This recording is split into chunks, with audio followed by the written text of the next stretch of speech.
দিবা বিভাবরী ডাকো প্রাণ ভরি জয় রাম কৃষ্ণ বলে। দিবা বিভাবরী ডাকো প্রাণ ভরি জয় রাম কৃষ্ণ বলে। পাপ পাপ যাবে প্রাণ জুড়াইবে নামেরই মহিমা বলে। পাপ পাপ যাবে প্রাণ জুড়াইবে নামের। যে ঠাকুর নরেন সম্পর্কে কি বলেছেন, নরেন্দ্রনাথ সম্পর্কে, এইটা শুনেই স্বামীজি বলছেন আমি দূর ওইসব ছাড়, আমি তার ভূত প্রেতের মধ্যে কেউ একজন অবতার, দৈত্য দানবের মধ্যে কেউ একজন হবো, অর্থাৎ তিনি মহাদেব, আর ওই মহাদেবের পাশে নাচে যেগুলো আমি ওই দলের কেউ একটা হবো। তো এইরকম ভাবে তিনি বলছেন, যখন ওকে বলা হয়েছে যে ঠাকুর আপনার সম্বন্ধে কি বলতেন, এই কি বলতেন, এই যে আমরা শুনছি নিত্য সিদ্ধের থাক আরো কত কি বলেছেন, সেই সমস্ত এক ঝটকায় চুপ করিয়ে দিচ্ছেন আর বলছেন আমি ওই ওদের দলের একজন ছিলাম। এই যে নরেন্দ্রনাথ অসাধারণ জেন্টলম্যান, একটা বিন্দু নিজের কথা কিচ্ছু বলছেন না, যে তিনি রামকৃষ্ণ সারদার নয়নের মণি, তারই কথা মাস্টারমশাই কথা পেছনের মধ্যে লিখছেন যে নরেন্দ্র উঠিয়া গেলেন। লোকে থাকলে বেশ ব্যাপারটা জমে, এখানে যে উঠে গেছেন সেটাও আমাদের কাছে খুব চিত্তাকর্ষক মনে হচ্ছে, যে এই নরেন্দ্রনাথ জগতের মানুষকে আহ্বান জানাতে পারেন এবং জানানো বলে, কিন্তু তার নিজের প্রসঙ্গ হয়ে স্থান ত্যাগ করেন। It is so nice. এই যেই নরেন্দ্র উঠে গেছেন তখন রামকৃষ্ণদেবের খুব সুবিধা হয়েছে, যে এইবার প্রশংসাটা একবার পুরোপুরি করা যাবে, ছেলেটা থাকলে বর্তমানকে আটকে দেয়। নরেন্দ্র যে উঠে গেছেন তখন শ্রীরামকৃষ্ণ বলছেন দেখো নরেন্দ্র গাইতে বাজাতে পড়াশোনায় সবটাতেই ভালো। সেদিন কেদারের সঙ্গে তর্ক করছিল, কেদারের কথাগুলো গজগজ করে কেটে দিতে লাগলো, এরকম বলছেন শ্রীরামকৃষ্ণ। ঠিক আমার বাবা মায়ের মনে, যে ক্লাসে কেউ পারে না ও সেদিনকে সব অঙ্ক করে দিয়েছে, এইরকম যেরকম ভাবে বাবা মা ছেলে মেয়ের সঙ্গে গর্বিত বোধ করেন, শ্রীরামকৃষ্ণ সেইভাবে বলছেন যে কেদার বাবু একজন সিনিয়র মানুষ, কি সব যুক্তিতর্ক করছিল, আর নরেন্দ্র সব কচকচ করে কেটে দিতে লাগলো। ভঙ্গিটা এই যে আমি তার এক বর্ণ বুঝলাম না, কিন্তু বুঝলাম যে কেদারের আর কিছু নড়াচড়া করার জায়গা নেই, এইরকম ভঙ্গিতে প্রায় বলছেন যে সেদিন কেদারের সঙ্গে তর্ক করছিল। এই শ্রীরামকৃষ্ণ কি চমৎকার, যিনি এইভাবে নরেন্দ্রনাথকে যেন প্রজেক্ট করছেন। কোথাও আছে যে তিনি বলেছেন যে ওর জন্যই তো আমার আশা, এইরকম বলেছেন। আর এইখানে দেখছি যে যেই নরেন্দ্রনাথ উঠে গেছেন তখন ওইটা তিনি বলছেন। এই উঠে যাওয়াটা ওনার মনে হয় ভালো লাগে, যে বলছি সত্যি কথা, তুই উঠে যাচ্ছিস না, এবং এই যে ভালো না লাগা, যে তাকে চাইছি যে সে সামনে থাকুক, উঠে গেল, আবার মাঝে মাঝে আসে না। এই আসে না, এইটা শ্রীরামকৃষ্ণের খুব একটা আক্ষেপ, অভিযোগ এবং অভিমানের জায়গা, যে আসে না কেন। এবং সেখানে দরকার হলে একটু স্ল্যাং ল্যাঙ্গুয়েজও প্রয়োগ করতে দ্বিধা করেন না, যেটা আপনাদের কাছে কথামৃত সূত্রে বলতে আমাদেরও দ্বিধা নেই। একদিন নরেন্দ্রনাথকে বলছেন শ্রীরামকৃষ্ণ যে একটু গান গাইতে বলছেন। শ্রী শ্রী মা বলতেন যে ঠাকুর এবং নরেনের কি পঞ্চমেই সুর ছিল, এখন আর অন্য কারোর গান শুনতে ইচ্ছে করে না, আধুনিক আগে। তো শ্রীরামকৃষ্ণ নরেন্দ্রনাথকে অনুরোধ করছেন একটু গান, এই ঠাকুরের এরকম ভঙ্গি পাওয়া যাবে না। নরেন্দ্রনাথের সঙ্গে খুব এটা আছে, একটু গান, তার মানে তুই চাইলে হবে, না হলে হবে, আমার ক্ষমতা নেই যে তোকে জোর করে গাওয়া। নরেন্দ্র ঘরে যায়, অনেক কাজ আছে। এইবার শ্রীরামকৃষ্ণ চটে গেছে। শ্রীরামকৃষ্ণ বলছেন তা বাছা আমাদের কথা শুনবে কেন, যার আছে কানে শোনা তার কথা আনা আনা, যার আছে পদে টানা তার কথা কেউ শোনে না। দেখে গিয়ে আর কোনো সেন্সার করেননি কিছু, যে আজকে একটু দিতে হবে ভালো মতো নরেন্দ্রকে।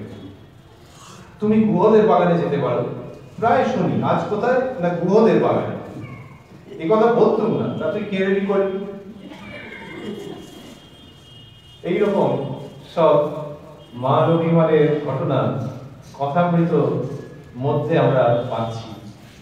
আর কি পাচ্ছি, আর পাচ্ছি যে শ্রীরামকৃষ্ণ এইসবের মধ্যে থেকে ভালোবাসা, হাসি ঠাট্টা অভিমান, ঝগড়া, বকুনি দেওয়া, এই সবের মধ্যে থেকে শ্রীরামকৃষ্ণ নরেন্দ্রনাথকে শিক্ষা দিচ্ছেন ঈশ্বরীয় প্রসঙ্গে। শিক্ষা দিচ্ছেন যে জীবনে গভীর ভাবের মধ্যে থাকতে। যদিও তাকে সপ্তর্ষি মণ্ডল থেকে নামিয়ে এনেছেন, কিন্তু এই লীলা, দিস বিউটিফুল ড্রামা, যেখানে কিনা দেখা যাচ্ছে যে না, মানুষ ভাবে দেখলেও খুব চমৎকার। যে নরেন্দ্রনাথ একটা ইয়াং ছেলে শ্রীরামকৃষ্ণের দিকে তাকিয়ে জিজ্ঞেস করছেন, মহাশয় আপনি কি ঈশ্বর দেখেছেন? এই কি হয় নাকি? যিনি সপ্তর্ষি মণ্ডল থেকে নেমে এসেছেন তিনি জিজ্ঞেস করবেন যে আপনি কি ঈশ্বর দেখেছেন? মেলানো যাবে না তো না, এর মধ্যে ওই দেবভাব এবং মানব ভাব মিশে আছে। কেউ যদি পুরোটা ঈশ্বরীয় ভাবে দেখে তার কল্যাণ, আবার কেউ যদি মানব ভাবে দেখে তাহলেও কল্যাণ। যে একটা ছেলে কিরকম চ্যালেঞ্জ ছুড়ে দিল, আমার পুরের একজন ব্রাহ্মণ মানুষ তো আপনারা পুজো আর্চা করেন, কিন্তু তিনি কি সুন্দর ওটাকে কম্বাইট করলেন, ওটা না দেখেছি আর তোমায় যেমন দেখছি তার থেকে এই মানুষ ভাবে যখন দেখা হচ্ছে তখনও এর মধ্যে খুব বিউটি আছে।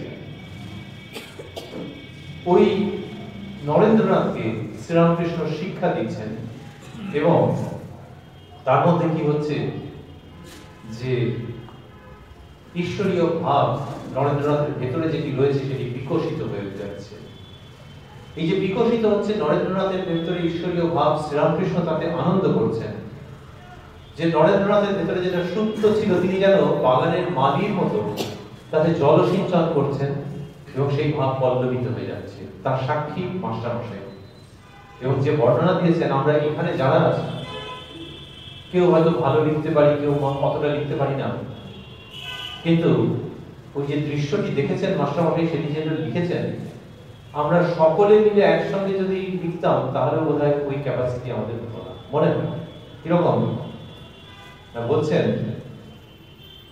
যে একদিন আরেকদিনের ঘটনা, যেদিনকে ওই ঠাকুরের ঘরের সভা ভঙ্গ হয়েছে, সবাই চলে চলে গেছে মোটামুটি, মাস্টারও পঞ্চবটি ইত্যাদি স্থানে বেড়াইতেছেন, বেলা আন্দাজ 5টা। কিয়ৎক্ষণ পরে তিনি শ্রীরামকৃষ্ণের ঘরের দিকে আসিয়া দেখিলেন ঘরের উত্তর দিকের ছোট বারান্দার মধ্যে অদ্ভুত ব্যাপার হইতেছে। শ্রীরামকৃষ্ণ স্থির হইয়া দাঁড়াইয়া রইয়াছেন, নরেন্দ্র গান করিতেছেন, 2-4 জন ভক্ত দাঁড়াইয়া আছেন। উনি ভাবেননি এরকম হবে, কারণ ওই ঘরের মধ্যে যতক্ষণ ছিলেন নরেন্দ্র তো বিশেষ কথা বলেননি। ওমা, এখন দুজনে মিলে আলাদা যেই হয়েছে, নরেন্দ্র গান গাইতে আরম্ভ করেছে। তো ওটা দেখছেন অদ্ভুত ব্যাপার, এই নরেন্দ্রকে তো দেখে খুব সাই মনে হয়েছে, কিন্তু না, এই তো গান গাইছেন শ্রীরামকৃষ্ণের, ব্যাপারটা কি হচ্ছে দেখতে হবে। অদ্ভুত ব্যাপার হইতেছে। শ্রীরামকৃষ্ণ স্থির হইয়া দাঁড়াইয়া আছেন। কোথায়? ঘরের উত্তর দিকে ছোট বারান্দা। ওই যে বারান্দায় স্তবস্তুতি করেছিলেন ঠাকুরের ঘর থেকে মায়ের ঘরের দিকে যেতে গেলে যে ছোট্ট বারান্দা, সেইখানে দেখছেন মাস্টারমশাই নরেন্দ্র গান করিতেছেন, 2-4 জন ভক্ত দাঁড়াইয়া আছেন। মাস্টার আসিয়া গান শুনিতেছেন। গান শুনিয়া আকৃষ্ট হইয়া রইলেন। ঠাকুরের গান ছাড়া এমন মধুর গান তিনি কখনো কোথাও শুনেন নাই। অল্প কয়েকজন লোক দাঁড়িয়ে তো, ফলে নরেন্দ্রনাথ যে বসে বসে গাইছেন ওই দিকটাতে নজরটা গেছে এবং গান শুনে মুগ্ধ হয়ে গেছে। যারে পাস দারুণ বলা তো, ঠাকুরের গান আগে শুনেছি, কিন্তু তাছাড়া তো এরকম গান আমি কখনো শুনিনি। এই নরেন্দ্রনাথ এরকম গান গাইছেন। হঠাৎ ঠাকুরের দিকে দৃষ্টিপাত করিয়া অবাক হইয়া রইলেন। ঠাকুর দাঁড়াইয়া নিষ্পন্দ, চক্ষুর পাতা পড়িতেছে না, নিঃশ্বাস প্রশ্বাস বহিছে কি না বহিছে। আর এক অবাক কাণ্ড, আগে দেখেননি উনি, যে দাঁড়িয়ে রয়েছেন। আগে দেখেছি বসে থাকা অবস্থায় প্রথম দর্শনের দিন যে কেমন যেন অন্যমস্ক, কেমন যেন ভাবস্থ হয়ে গেলেন, যেখানে দাঁড়িয়ে আছেন কিন্তু যে দৃশ্যটা দেখছেন মাস্টারমশাই বলছেন যে এরকম আমি দেখিনি আগে। কি সেটা না, তার যেন স্পন্দন নেই কোনো শরীরের মধ্যে, চোখের পাতা পড়ছে না, নিঃশ্বাস প্রশ্বাস বইছে কি না বইছে। এটা বোঝা যায় একটা মানুষকে দেখলে কত কাছ থেকে, নিঃশ্বাস প্রশ্বাস বইছে কিনা বোঝা যাচ্ছে না। জিজ্ঞাসা করাতে একজন ভক্ত বলিলেন, এর নাম সমাধি। মাস্টার এরূপ কখনো দেখেন নাই, শুনেন নাই। অবাক হইয়া তিনি ভাবিতেছেন, ভগবানকে চিন্তা করিয়া মানুষ কি এত বাহ্যজ্ঞান শূন্য হয়? না জানি কতদূর বিশ্বাস ভক্তি থাকলে এরূপ হয়। গানটি এই, চিন্তয় মম মানস হরি চিৎ ঘন নিরঞ্জন, কিবা অনুপম ভাতি মোহন মূরতি ভকত হৃদয় রঞ্জন, চিন্তয় মম মানস হরি চিৎ ঘন নিরঞ্জন। এইটা গাইছেন নরেন্দ্রনাথ। আর মাস্টারমশাই অবাক হয়ে দেখছেন যে গান যেরকম বিউটিফুল, সেই রকমই বিউটিফুল বাট ভেরি স্ট্রেঞ্জ যে শ্রীরামকৃষ্ণ দাঁড়িয়ে একেবারে এরকম কাঠের মতো দাঁড়িয়ে আছেন। কিন্তু কাঠের মতো যদি কেউ দাঁড়িয়ে থাকে তাকে দেখলে ভয় লাগবে, এখানে তা নয়, অন্যরকম আছে। বলছেন গানের এই চরণটি গাহিবার সময় ঠাকুর শ্রীরামকৃষ্ণ শিহরিতে লাগিলেন, দেহ রোমাঞ্চিত, চক্ষু হইতে আনন্দাশ্রু বিগলিত হইতেছে, মাঝে মাঝে যেন কি দেখিয়া হাসিতেছে, যে দেহের মধ্যে যেন কোনো হার্টবিট নেই, কিছু নিষ্পন্দ, কিন্তু তার মধ্যে হাসি মুখ, এবং মাঝে মাঝে যেন কি দেখে হাসছেন আর শিউরে উঠছেন। আর কি হচ্ছে,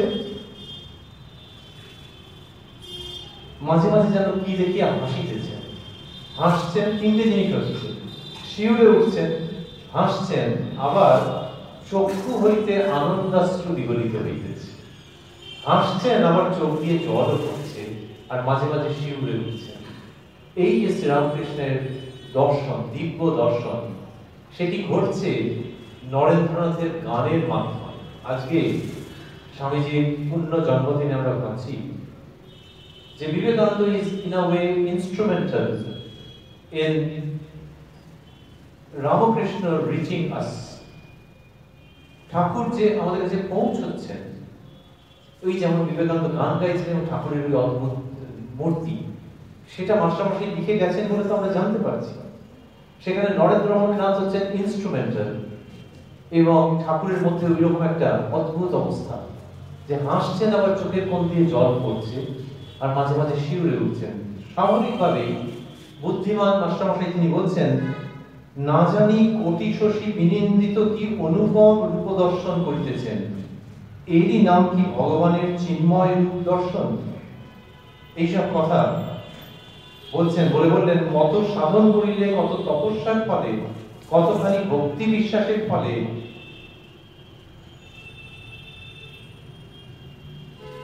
এরূপ ঈশ্বর দর্শন হয়। আবার গান চলিতেছে, হৃদি কমলাসনে ভজ তার চরণ, দেখো শান্ত মনে প্রেম নয়নে অপরূপ প্রিয় দর্শন। আবার সেই ভুবন মোহন হাস্য, শরীর সেইরূপ নিষ্পন্দ। এইবার গানের শেষ হইল। নরেন্দ্র গাইলেন, চিদানন্দ রসে ভক্তি যোগাবেশে হওরে ছিল মগন, চিদানন্দ রসে হায় রে প্রেমানন্দ রসে হওরে ছিল মগন। এই দৃশ্য মাস্টারমশাই দেখছেন, এবং এইরকমই ভাষা বর্ণনা দিয়েছেন, এমন ভাষায় যেটা দেব ভাষা ছাড়া অন্য কিছু নয়। সেইটা নরেন্দ্রনাথকে আমরা অন্য রকম ভাবে পাচ্ছি। আর কি পাচ্ছি? আর পাচ্ছি যে শ্রীরামকৃষ্ণ তার মধ্যে জ্ঞান ঢেলে দিচ্ছেন। আমরা বলছিলাম যে কথাগুলিতে অবলম্বন করে আমরা এগোচ্ছি। এমন নয় যে প্রথম দিনের ঘটনা প্রথমে, আর আজকের অনুষ্ঠানের শেষে একেবারে শেষ দিনের ঘটনা। আমরা বিভিন্ন জায়গা থেকে চয়ন করে ভাবছি যে নরেন্দ্রনাথ এবং রামকৃষ্ণের পারস্পরিক আদান প্রদানটি কিরকম। চলে যাব ঠাকুরের দেহাবসানের ঠিক আগে ঘটনায়, কাশীপুরে কি হচ্ছে, শ্রীরামকৃষ্ণ তার অল্পকাল বাদী চলে যাবেন মর্ত লীলার সাঙ্গ করে। নরেন্দ্রনাথের মধ্যে তিনি কি চেয়েছেন, নরেন্দ্রনাথের তিনি সবকিছু দিয়ে দিয়েছেন, জ্ঞান, ভক্তি ইত্যাদি, কর্ম, রাজযোগের যা কিছু আছে সব দিয়ে দিয়েছেন। কিন্তু তার ইচ্ছে যে নরেন্দ্র যেন খুব বেশি জ্ঞান চর্চা না করে, শুষ্ক জ্ঞান চর্চা ঈশ্বরকে নিয়ে এই দিকে যেন নরেন্দ্রনাথ না যায়। সে তার অদ্বৈত খুব পছন্দের, কিন্তু ও ভক্ত, ফলে আবার বেশি অদ্বৈত করতে গিয়ে ড্রাই একাডেমিশিয়ান না হয়ে দাঁড়ায়। কাশীপুরে কি সুন্দর ঘটনা, যখন শ্রীরামকৃষ্ণ বেশি কথা বলতে পারছেন না সেই সময়কার ঘটনা। ঠাকুর শুইয়া আছেন, ভক্তেরা নিঃশব্দে বসিয়া আছেন। এই যে নিঃশব্দে কেন? মন খারাপ। তখন ঠাকুরের দিকে তাকিয়ে যেমন আনন্দ হচ্ছে, তেমনি তারা ভাবছেন যে the days of delight are numbered, আর বেশি দিনের তো নয়। নিজেদের নিঃশব্দে বসে আছে। ঠাকুর হঠাৎ উঠিয়া বসিলেন, নরেন্দ্রকে সম্বোধন করিয়া কথা কইতেছেন। ওই সময়কার কথা কিরকম অন্যত্র লিপিবদ্ধ আছে, যে খুব ক্ষীণ কণ্ঠে বলছেন, খেতেই পারেন না ভালো করে, তো কথা বলবেন কি করে? কিন্তু নরেন্দ্রের সঙ্গে কথা হচ্ছে। নরেন্দ্রকে বলছেন, ব্রহ্ম অলেপ, 3 গুণ তাতে আছে, কিন্তু তিনি নির্লিপ্ত। ওই যিনি খেতে পারেন না, তিনি নরেন্দ্রের সঙ্গে কি আনন্দের সঙ্গে ধর্ম প্রসঙ্গ করছেন, করতে করতে বললেন, ব্রহ্ম আর মায়া, জ্ঞানী মায়া ফেলে দেয়, মায়া আবরণ স্বরূপ। এই দেখ, এই গামছা আড়াল করলাম আর প্রদীপের আলো দেখা যাচ্ছে না, এইসব করে বলছেন। বলে টলে আরো কিছুক্ষণ বললেন, বলে তারপরে বলছেন, মায়াবাদ শুকনো। এইবার নিজের পয়েন্টে আসছেন এই দিনকে, যে এই যে জ্ঞানের চর্চা এবং মায়ার প্রসঙ্গ, বলছেন মায়াবাদ শুকনো। তার মানে হচ্ছে ওটা ওই ড্রাই বুদ্ধির চর্চা, শুষ্ক বৌদ্ধিক চর্চা। এইটা নরেন্দ্রনাথ যেন এই পথটা না ধরেন। বলছেন কিরকম চমৎকার কথাগুলো, বলতে বলতে বলতে বলতে জীব জগৎ, চতুর্বিংশতি তত্ত্ব এইসব বলেছেন, বলে বলছেন মায়াবাদ শুকনো। কি বললাম বল দেখি? ওই নরেন্দ্রনাথের যেন পড়া হচ্ছেন, বা ঠিক ঠিক বলতে গেলে তাকে দিয়ে বলিয়ে দিচ্ছেন, নরেন্দ্র শুকনো। এই যে মায়াবাদ শুকনো বলে বলছেন, কি বললাম বল দেখি? নরেন্দ্র বলছেন শুকনো। ঠাকুর নরেন্দ্রের হাত মুখ স্পর্শ করিতে লাগলেন। শ্রীরামকৃষ্ণ নরেন্দ্রনাথের মুখ হাত সব ছুঁয়ে দেখছেন, স্পর্শ করছেন। সিনেমা টিনেমায় থাকে রামায়ণ মহাভারতে, একার সঙ্গে একার বিয়ে হচ্ছে, কি কোথাও যজ্ঞ হচ্ছে, আর দেবতারা উপর থেকে সব পুষ্প বৃষ্টি, কেউ কেউ হাসে বলে দেখলে, দেবতারা কিন্তু হয়ে যাচ্ছে কম্পিউটারের কায়দায় কি সব করেছে ফেলেছে, কয়েকজন দাঁড়িয়ে আছে মাটিতে, ওদেরকে একটুখানি কায়দা করে দেখাচ্ছে দেবতারা পুষ্প বৃষ্টি করছে। যখন ঠাকুর শ্রীরামকৃষ্ণ নরেন্দ্রের হাত মুখ স্পর্শ করছেন ভালোবাসায় বিগলিত হয়ে, আমাদের ভাবতে ইচ্ছে করে যে তখন সত্যি সত্যি দেবতারা উপর থেকে পুষ্প বর্ষণ করেছেন। শ্রীরামকৃষ্ণ আবার বলছেন, এসব ভক্তের লক্ষণ, জ্ঞানীর সে আলাদা লক্ষণ, মুখ চেহারা শুকনো হয়। নরেন্দ্রনাথের ওই মুখে হাতে স্পর্শ করে বলছেন যে এসব ভক্তের লক্ষণ। যখন কারো বাড়িতে সন্তান আসে, তখন লোকে বলে যে চোখটা বাবার মতো, নাকটা মায়ের মতো, বলতে থাকে। শ্রীরামকৃষ্ণের কথাটা সেরকম ভঙ্গি, তিনি মুখ হাত সব স্পর্শ করছেন। নরেন্দ্রনাথের নতুন জন্ম হচ্ছে, নরেন্দ্রনাথ দত্ত বিবেকানন্দ হচ্ছেন। এই নবজাতককে স্পর্শ করছেন শ্রীরামকৃষ্ণ, চোখ মুখ হাত মুখ সব স্পর্শ করছেন, করে বলছেন এর ভক্তের লক্ষণ। বাবার মতো চোখ, মায়ের মতো নাক, এসব বলছেন না, বলছেন এসব ভক্তের লক্ষণ, জ্ঞানীর সে আলাদা লক্ষণ, মুখ চেহারা শুকনো হয়। এর মধ্যে যে অন্তর্লীন সৌন্দর্য এবং প্রেম আছে, সে আমরা ব্যাখ্যা করতে পারি না, আমরা শুধু শুনে আস্বাদন করতে পারি। আর ওই কাশীপুরেরই ঘটনা, যেদিন থেকে না কি হলো, যে বিবেকানন্দ বা নরেন্দ্রনাথ, ওই নরেন্দ্রনাথ তখন বিবেকানন্দ হব হব করছেন মানসিকভাবে, সংসার ত্যাগ করবেন করবেন করছেন, এরকম একটা অবস্থা।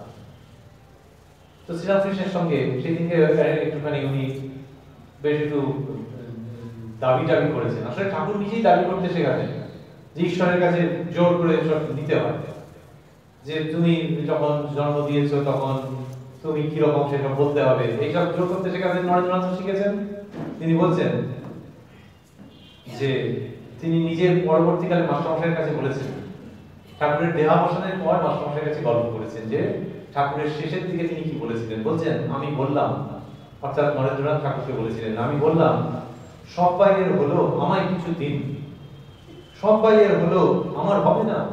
অর্থাৎ ঈশ্বর লাভের জায়গাটা, ওই বাপ মায়ের কাছে যে হিসেবে ফেলে দাও, সেই রকম ভঙ্গি। মণি অর্থাৎ মাস্টারমশাই, তিনি তোমায় কি বললেন, এইসব কথার মধ্যে যখন তারা থাকছেন, সেগুলো খুব আনন্দের ঘটনা, যে শ্রীরামকৃষ্ণ স্থূল দেহে চোখের সামনে নেই, আর তার কথা আলোচনা করতে মনে হচ্ছে সারা দিন রাত ওই কথা আলোচনা করি। সেই সময়কার ঘটনা। তিনি তোমায় কি বললেন? নরেন্দ্র, তিনি বললেন, তুই বাড়ির একটা ঠিক করে আয় না, সব হবে, তুই কি চাস? আমি বললাম, আমার ইচ্ছা অমনি ৩-৪ দিন সমাধিস্থ হয়ে থাকবো, কখনো কখনো একবার খেতে উঠবো। এইটা নরেন্দ্রনাথ বলছেন যে ৩-৪ দিন সমাধিস্থ হয়ে থাকবো। কিরকম? ইউ টার্ন কেন? যিনি গিয়ে 50% বিশ্বাস 50% অবিশ্বাস নিয়ে আমাদের মনে হয় যে জিজ্ঞেস করেছিলেন আপনি কি ঈশ্বর দেখেছেন, তার মানে হচ্ছে যদি বলেন যে না এক্ষুনি কাট মারো, আর যদি বলেন যে আমি তোমাকে সব বুঝিয়ে বোঝাবো বেদান্তের কথা এক্ষুনি চলে যাবো, উনি দেখেছেন কিনা জানতে চাইছে, এই তো পরিষ্কার। সেই যিনি জিজ্ঞেস করেছিলেন উইদিন আ ফিউ ইয়ার্স তিনি বলছেন আমার ইচ্ছা 3-4 দিন সমাধিস্থ হয়ে থাকে। ওই স্কটিশ চার্চের বা জেনারেল অ্যাসেম্বলিজের ছেলেকে এই জায়গাতে নিয়ে আসা রামকৃষ্ণ পরমহংস ছাড়া সম্ভব ছিল না। তিনি সেটি করছেন এবং বলছেন এরকম যে কখনো কখনো এক একবার খেতে উঠবো, এইটা বললে না যে কোনো আধ্যাত্মিক পথের পথিক বা গুরু বা পিয়ার তিনি হই হই করে উঠবেন যে আরে বাস কি ট্রান্সফরমেশন, যে বলছে যে সুখদেবের মতো মিন করতে চাইছে যে সমাধিস্থ হয়ে থাকবে, তার মানে জগতের ভোগ সুখের বাসনায় চলে গেছে, এই গভীর আধ্যাত্মিক আনন্দে মগ্ন হয়ে যেতে চাইছে। This is my success that I have imparted this spiritual knowledge. এসব কিছুই বললেন না শ্রীরামকৃষ্ণ, বরং ঝেড়ে বকুনি দিলেন, বললেন তুই তো বড় হীন বুদ্ধি, ও অবস্থার উঁচু অবস্থা আছে, তুই তো গান গাস, जो कुछ है सो तू ही है। এই কথা বলছেন যে গান গাইতে যারা ঠাকুর শুনেছেন সব, যে শুধু গান গাইতে হবে, আমার এখানে গসার জায়গা নাকি, তো যে তুই যে গান গাইছিস, তো তিনি জানেন যে নরেন্দ্রনাথ গানের মর্ম বোঝেন, তবুও মনে করিয়ে দিচ্ছেন যে जो कुछ है सो तू ही है, যে সব কিছুর মধ্যেই তিনি রয়েছেন। তাহলে ওই যে তুই বলছিস যে এক একবার উঠবো, তার মানে হচ্ছে যে এই লোকগুলোর মুখ দর্শন করতে চাই না, শুধু সমাধিস্থ হয়ে থাকবে। তা সমাধিস্থ হয়ে যাকে তুমি ভেতরে দর্শন করছো তিনি তো বাইরে আছেন, তার নাম তুমি গান গেয়েছিলে কেন?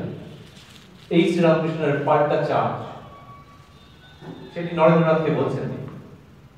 সেই শ্রীরামকৃষ্ণ বলছেন যিনি অন্যত্র বলেছেন কথামৃতের মধ্যে রয়েছে যে জ্ঞানীকে যে সিঁড়ি ছাড়িয়ে ছাড়িয়ে ছাদে ওঠার চেষ্টা করছে, আর বিজ্ঞানী যিনি ছাদে উঠেছেন এবং দেখছেন যে ছাদ যে পদার্থে তৈরি, চুন সুরকি সিঁড়িগুলো সেই পদার্থে তৈরি।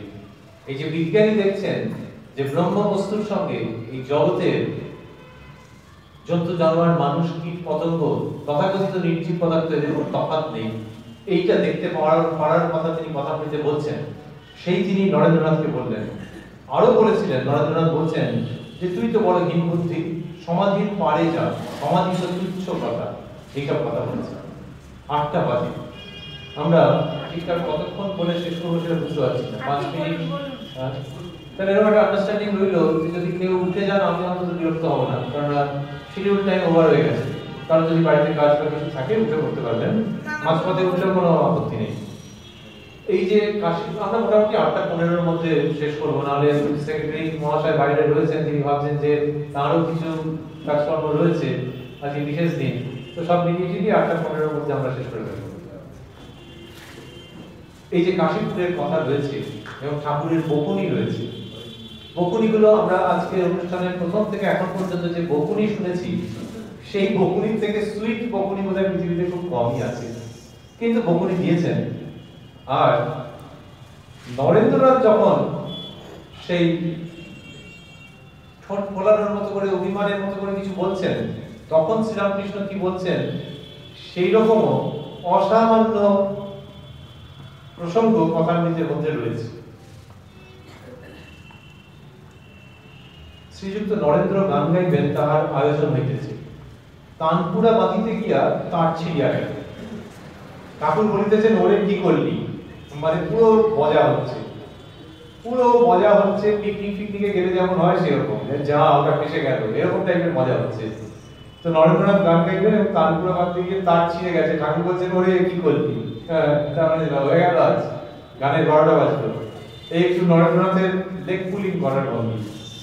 নরেন্দ্র মায়া তবলা বাঁধিতেছেন, অ্যাডজাস্ট করছেন, টিউনিং করছেন। ঠাকুর ওই দিন এমন মুডে, যে দিনের কথা রয়েছে, যে একটা সুযোগও ছাড়ছেন না। নরেন্দ্রনাথ মায়া তবলা বাজছেন, দোষের কিছু নয়, কিন্তু ঠাকুর বলিতেছেন তোর মায়া যেন গালে চড় মারছে। নরেন্দ্র তানপুরাটি অনেকক্ষণ ধরিয়া বাঁধিতেছেন, ঠাকুর ও সকলে অধৈর্য হইয়াছে। ঠাকুরের অধৈর্য হওয়াটা খুব নাইস। বড় বাজারে যাচ্ছেন, অন্যত্র যাচ্ছেন, বর্ণনা আছে কথামৃতের মধ্যে রয়েছে যে গাড়ির মধ্যে যাচ্ছেন, বাচ্চা ছেলের মতো সব মুখ বাড়িয়ে এদিক দেখছেন ওদিক দেখছেন, কালী পুজোর কাছাকাছি সময় বড় বাজারে গেছেন, আলোর সব খেলা, আর যেন একটু বাদে আলো নিভে যাবে, মোটেও নিভবে না, কিন্তু উনি বলছেন আরো এগিয়ে পড়ে, আরো এগিয়ে পড়ে, মানে আরো সব দেখতে হবে, এইরকম বাচ্চাদের মতো একটা অস্থির হয়ে পড়ছে।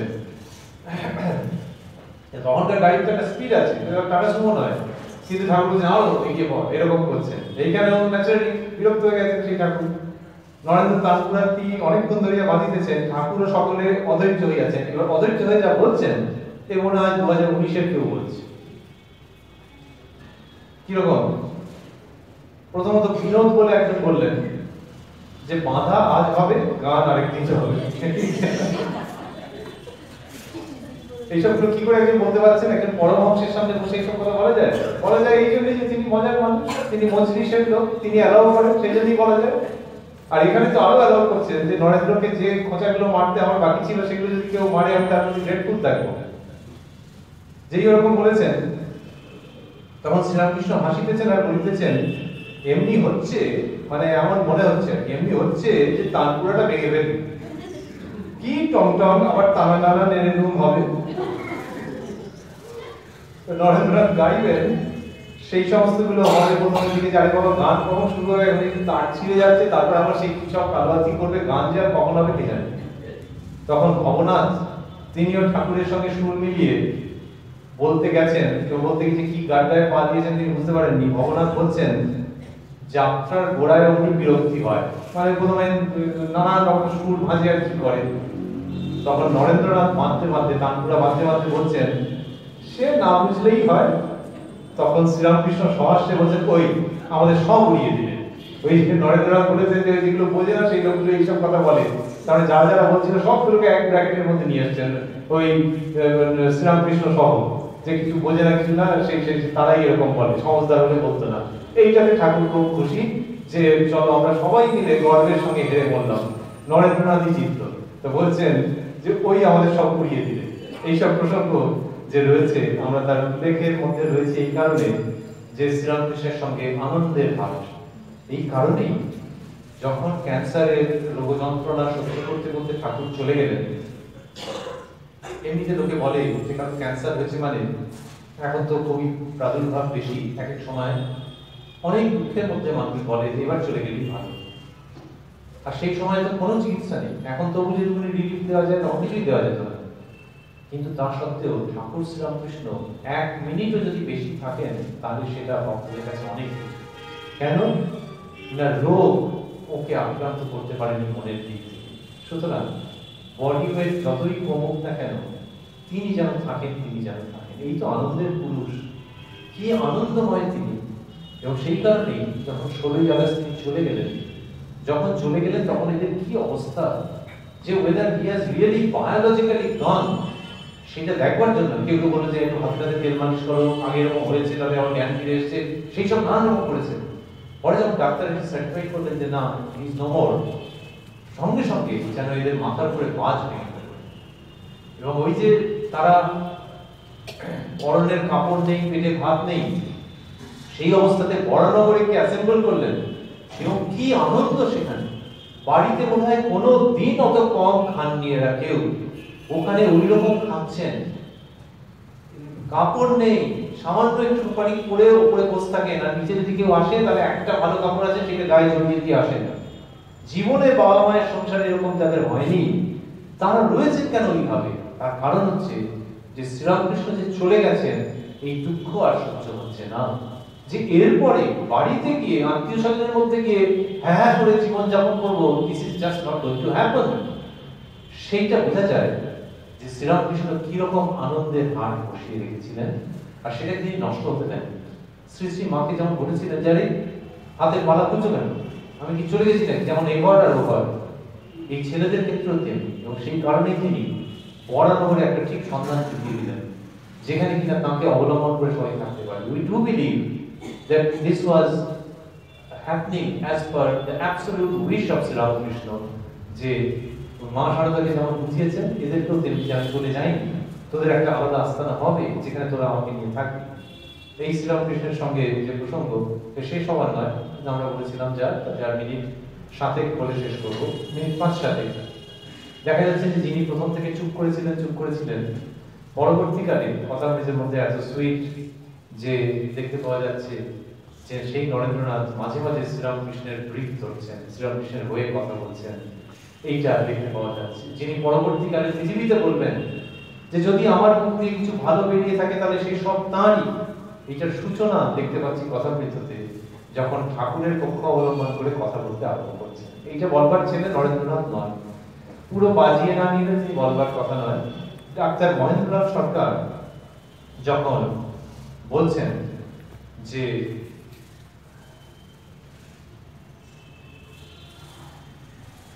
তর্ক করছেন, গিরিশচন্দ্র ঘোষ রয়েছেন, নরেন্দ্রনাথ রয়েছেন, সেই সময় তর্কাতর্কি হচ্ছে, তর্কাতর্কিটা খুব বুদ্ধিদীপ্ত পরিবেশে হচ্ছে, সৌহার্দ্যের পরিবেশে হচ্ছে। ডাক্তার সরকার বলছেন যে যত রিলিজিয়াস রিফর্মার হয়েছে, জিসাস, চৈতন্য, বুদ্ধ, মোহাম্মদ, শেষে সব অহংকারে পরিপূর্ণ, বলে আমি যা বললাম তাই ঠিক, একই কথা। ডাক্তার সরকার এরকম ক্যাঁক করে বলছেন। গিরিশ ঘোষ ছাড়বার পাত্র নন, তিনি অতি মেধাবী মানুষ গিরিশ ঘোষ। এটা শুনেই ডাক্তারকে বলছেন, মহাশয় সে দোষ আপনারও হচ্ছে, আপনি একলা তাদের সকলের অহংকার আছে এই দোষ ধরাতে, ঠিক সেই দোষ আপনারও হচ্ছে। ডাক্তার নীরব হইলেন যে আর কিছু বলা যাচ্ছে না কেন। এইবার দেখা যাচ্ছে নরেন্দ্রনাথ মুখ খুলছেন। নরেন্দ্রনাথ বলছেন ডাক্তারের প্রতি, we offer to him worship bordering on divine worship, যে ঈশ্বরীয় ব্যক্তিকে বা ঈশ্বরকে যেরকম ভাবে উপাসনা করে সেই রকম ভাবে আমরা তাকে উপাসনা করি। এই কথা ডাক্তার সরকারের সঙ্গে বলছেন, এবং যখন বলছেন এটা, তখন মাস্টারমশাই লক্ষ্য করছেন কি সুন্দর। তিনি বলছেন, ঠাকুর শ্রীরামকৃষ্ণ আনন্দে বালকের ন্যায় হাসিতেছেন। এই যে নরেন্দ্র কথা বলছে, ঠাকুর তো আর বলেন কিছু, কিন্তু ডাক্তার সরকার ক্যাঁক করে বলছিল। তখন গিরিশ ঘোষ একটু বাধা দিয়েছে, আর ওমা নরেন্দ্র বলতে আরম্ভ করেছে। এইটাতে ঠাকুরের খুব আনন্দ। তা দেখছেন যে ঠাকুর শ্রীরামকৃষ্ণ আনন্দে বালকের ন্যায় হাসিতেছেন। ও ভেতরে ভেতরে হয়তো অনেক আগেই বলতে গেছেন, কিন্তু বাইরের দিক থেকে এখানে দেখতে পাওয়া যাচ্ছে। আর ওই শেষের দিকের ঘটনা, যেখানে কিনা ঠাকুর আর কথা বলতে প্রায় পারছেনই না, ইশারাই ইঙ্গিত করছেন। সুজির পায়েস টায়েস একেবারে ডাইলিউট করে দিলেও উঠে আসছে, খেতে পারছেন না। সে কিন্তু সেই রকম সময় মনটা খুব আনন্দে পরিপূর্ণ। নরেন্দ্র আসিয়া বসিলেন ওই দুঃখের একটা আবহ সপ্তাহের মধ্যে। যেমন হয় না যে সে তার বাজছে হয়তো দুঃখের সুরে, সুরটা চমৎকার, কিন্তু শুনলে চোখের জল রাখা যাচ্ছে না। শ্রীরামকৃষ্ণের অন্তলীলা কতটা সেই রকম। নরেন্দ্র আসিয়া বসিলেন, ঠাকুর তাহাকে মাঝে মাঝে দেখিতেছেন ও তাহার দিকে চাহিয়া ঈষৎ হাসিতেছেন, যেন তাহার স্নেহ উথলিয়া পড়িতেছে। কি চমৎকার দৃশ্য!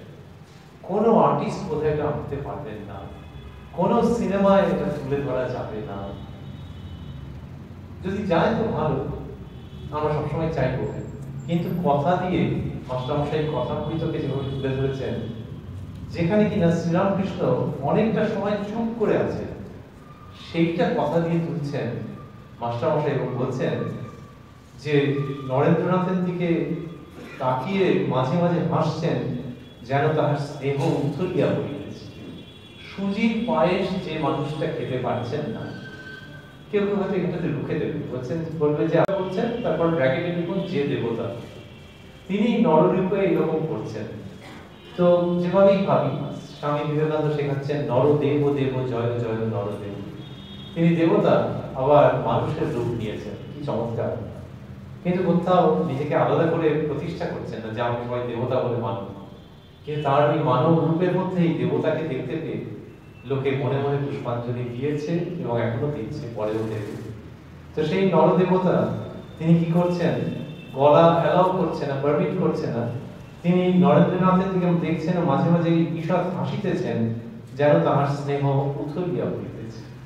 এই মাস্টারমশাইরও বর্ণনা কি সুন্দর, যে স্নেহ উথলে পড়ছে, মানে মায়ের দৃষ্টিতে যেরকম হয়। আবারও নবজাতক, ছেলে বা মেয়ে সব বয়সেই মায়ের কাছে প্রিয়, কিন্তু নবজাতকের দিকে মা যেরকম ভাবে তাকিয়ে থাকেন সেই রকম। একেবারে প্রথম দিককার যেন অবস্থা, কে বলবে যে এই শ্রীরামকৃষ্ণ চলে যাচ্ছেন। নরেন্দ্রনাথ জন্ম নিচ্ছেন সেই নরেন্দ্রনাথের জন্ম যখন হচ্ছে তখন তার দিকে তাকিয়ে যেন শ্রীরামকৃষ্ণের জননী শ্রীরামকৃষ্ণের স্নেহ উঠলে পড়ছে। মণিকে সংকেত করিয়া বলিতেছেন, তার মানে মুখ দিয়ে কথা বলছে না, কিন্তু ইশারা করে বলছেন। কি বলছেন? কিন্তু আপনারা হয়তো জানেন বা সবাই জানেন, কিন্তু এই মুহূর্তে হয়তো ভাবতেই পারবেন না যে কি বলছেন, যদি না আমার নিজের কথা হিসেবে না বলে ঠাকুর কি বলেছেন সেটা স্মরণ করিয়ে দিই। লিখছেন যে মণিকে সংকেত করিয়া বলিতেছেন কেঁদেছিল। ওই যে নরেন্দ্রনাথ যে কেঁদেছেন, এইটা ঠাকুর বুঝতে পারছেন এবং তার খুব আনন্দ হচ্ছে যে নরেন এসে বসে আছে আর কেঁদেছে। ওই নরেন যিনি কিনা জিজ্ঞেস করেছিলেন যে আপনি কি ঈশ্বর দেখেছেন, তার উত্তরে যে ঠাকুর বললেন হ্যাঁ দেখেছি, তোমাকেও দেখাতে পারি ইত্যাদি, এইসব সুন্দর সুন্দর কথা বলার পর খুব মেলোড ভঙ্গিতে বলেছিলেন যে লোকে মা ছেলের জন্য কোটি কোটি কাঁদে, ঈশ্বরের জন্য কে কাঁদছে বল। সেই নরেন্দ্রনাথকে তিনি কাশীপুরে শয্যা পার্শ্বে দেখেই বুঝেছেন যে এ বাড়িতে কেঁদেছিল। এখন গোপন করছে বটে কেঁদেছিল, এবং সেটা তিনি রিজয়েস করছেন মাস্টারমশাইয়ের সঙ্গে হাসতে হাসতে, এবং ইশারা করছেন, বলছেন কেঁদেছিল। ওই একটু বলছেন, একটু ইশারা করছেন। এই যে নরেন্দ্রনাথ যে কেঁদেছেন, ঠাকুর বারবার বলছেন যে যদি তার জন্য চোখে জল আসে তাহলে জানবে যে তোমার আর বেশি দেরি নাই। তার জন্য যদি ব্যাকুলতা হয়, প্রাণ আটু বাটু করে, কত রকম ভাবে বলেছেন, এবং আমাদের চোখের জলের কথা বলেছেন। শ্রীরামকৃষ্ণ চোখের জলের উত্তরাধিকার রেখে গেছেন। কথা মৃত, তার মধ্যে এত আনন্দের কথা, সহাস্য বদন, আর সেই সহাস্য বদনই শ্রীরামকৃষ্ণ বলছেন যে জানবে তোমার খুব খুব সৌভাগ্য যখন ঈশ্বরের জন্য চোখের জল আসবে। এই কাশীপুরে দেখছেন তিনি মনে মনে বুঝতে পারছেন যে রামকৃষ্ণ রূপী ঈশ্বরের জন্য নরেন্দ্র কেঁদেছিল। তো মাস্টারমশাইকে এই কথা বললেন। তারপরে লিখছেন মাস্টারমশাই ঠাকুর কিঞ্চিৎ চুপ করিলেন, আবার মণিকে সংকেত করিয়া বলিতেছে, ইশারা দিয়ে বোঝাচ্ছেন কাঁদতে কাঁদতে বাড়ি থেকে এসেছিল। ঠাকুর এমনি নাটক ভালো জানতেন। সীতানাথ পাইনের বাড়িতে যখন শিবের যাত্রাপালা হবে, যে শিব সেজেছিল সে করলো না, শরীর খারাপ হলো না, কি হলো, তখন সবাই বললো যে গদাইকে দিয়ে করানো হবে। এবং সেই গদাই অপূর্ব শিব, তাকে যেই শিবের পোশাক পরে গদাই ঢুকেছে তখন সব কেউ মায়েরা উল্লু দিচ্ছে, ওনারা আনন্দ করছে যে কি সুন্দর মানিয়েছে। কিন্তু মানে গদাই অভিনয় খুব ভালো পারতেন, কিন্তু সেই দিনকে অন্যরকম হয়ে গেল। ওই শিবের পোশাক পরে অভিনয় করতে গিয়ে, ওই সাজগোজ করে অভিনয় করতে গিয়ে কিছুক্ষণ বাদে গদাইয়ের অন্য রকমের ভাব এলো এবং তার চোখ দিয়ে জল পড়তে আরম্ভ করলো, আর সে অভিনয় করতেই পারছে না। তখন সবাই দৌড়াদৌড়ি করে তাকে নিয়ে গেল। গ্রামের লোকেরা বললো যে আহা গলাটা খুব জমতো, কিন্তু কি যে হলো কি যে হলো। তো 3 দিন বাদে সেই ভাবের উপশম হয়েছিল।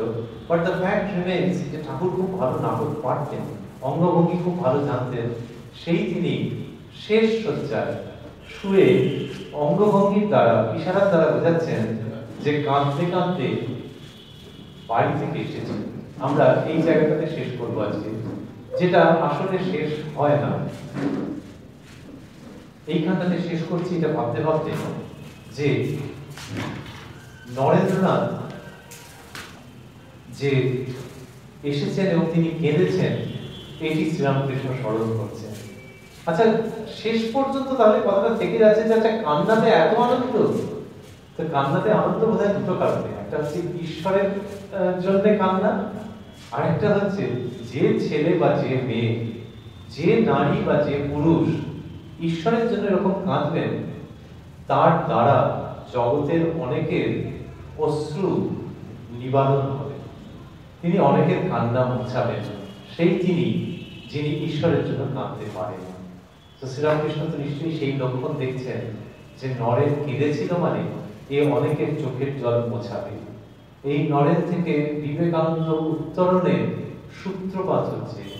সেই জায়গায় কথা বলতে যে আমরা পাচ্ছি সেটি অতুলনীয়। এর বেশি আমার আর কিছু বলবার নেই। শুধু আপনাদের কাছে যখন পড়ছিলাম তখন আমার ওইটা ভাবতে ভালো লাগছিল যে ঠাকুর তাহাকে মাঝে মাঝে দেখিতেছেন ও তাহার দিকে তাকাইয়া তাহার দিকে চাহিয়া ঈষৎ হাসিতেছেন। This is so nice. যে শরীর পারমিট করছে না, তো না করলে না করুন, শুয়ে আছেন। আর কি করলেন যে তার দিকে তাকিয়ে, নরেন্দ্রনাথের দিকে তাকিয়ে